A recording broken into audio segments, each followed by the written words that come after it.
In this video, we're going to continue with puzzle pieces and do a little bit of a variation.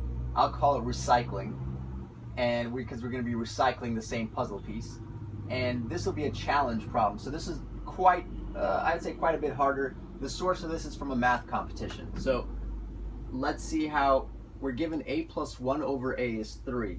And we want to find a to the 13th power plus 1 over a to the 13th power. So now, the naive way to do this would be, let's solve for a from here.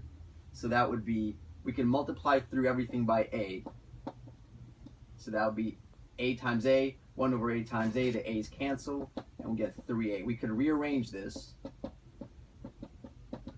and that's a quadratic equation. We could find what a is from here. The problem with that though, so let's say, I'm not going to solve, well actually let's solve this. So it would be negative b, so it would be 3 plus or minus the square root of, that's 9 minus 4 all over 2. So it's 3 plus or minus root 5 over 2. Let's say we pick the positive value.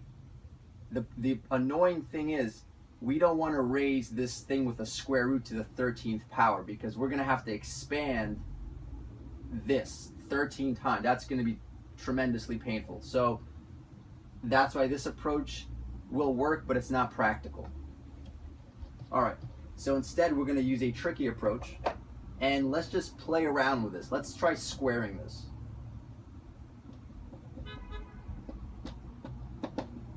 So if you square this, you're going to get a squared plus twice this product, which is 2, plus 1 over a squared. So that's a 9. These are 9s, not a's. Okay, now this is actually pretty nice, because we can take out that 2 and just make that a 7. So this is why this is under puzzle pieces. We've gotten from a to the first and a to the first here to square terms with nothing else over here. So what our strategy is going to basically be to build this up from these little pieces, going step by step. So for example, let's square this thing again. Then we will get 8 to the 4th plus the same thing again. These will cancel once we expand it. 2 plus 1 over, again, we're squaring this entire equation. So if you can't follow this, expand this step by step. All right, so then that would be 47. Now, you might think like, oh, this is great, let's just keep squaring it. But what's going to happen is we're going to go 1, 2, 4, next one's going to be 8, and then it's going to be 16. So we're going to overstep the 13, but we could go to 8. So 8 to the 8th plus 2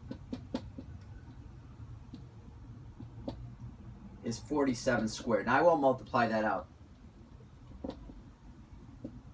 All right, so we found the 8th power. So ideally what we would want here is to multiply 8 to the 8th by 8 to the 5th, because 8 plus 5 would give us 13. So let's say we could find the 5th version. So we would do this.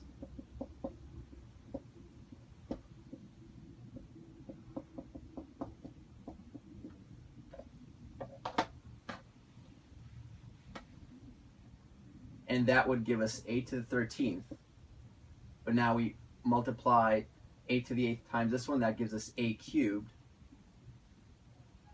That gives us 1 over a cubed, and that gives us the part we want. All right, so notice we don't even know this term. We're going to have to find this, but if we knew this, then we would get something that's almost the answer, except it has this part. Now we could find this part from multiplying these two.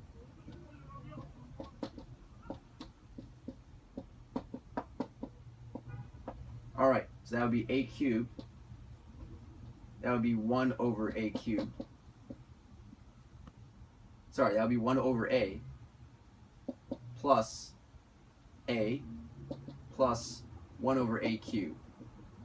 So, and that would be the product of 3 and 7. So that would be 21. Except we don't want this stuff in the middle. We just want that next power, the 3 here and the 3 here. So, but we know what this part is. That's, again, using a puzzle piece. So we're going to subtract itself out, and that's equal to 3. So if we take this out, we got to chop off 3. So that would be an 18. All right, so I'm actually not going to do the entire problem. If you guys want, you can continue. So the idea is this. We know this already, a plus 1 over a. By squaring it and subtracting the 2, we got a squared and 1 over a squared. By doing the same thing, again, multiplying these two, we were able to get the third powers, again, subtracting that extra bit. So now we have 1, 2, 3. So you might want to build up some more powers, do this a few more times. For example, now you might want to do this one times that one. And by doing that, you'll get 3 plus 2, you'll get the 5th power version. Plus some garbage here, which you should be able to subtract because it'll be one of the existing things you know. And that will give us that. So, and once you multiply these, you'll already know the cube part. So basically, we will have figured out all the individual pieces we need, and then we can just subtract them off here. So again, we're growing our solution gradually here. To actually get this number, it's just some more number crunching to do this, but the process is the same. So for those of you determined to finish this problem, I encourage you to keep working on this. If you have questions, feel free to post them. But that's the key idea. We're using these puzzle pieces in a very clever way. Each time we're squaring it or multiplying 2 of them and cutting out some of the junk, which we can figure out to get the next piece. All right, see you guys in the next video.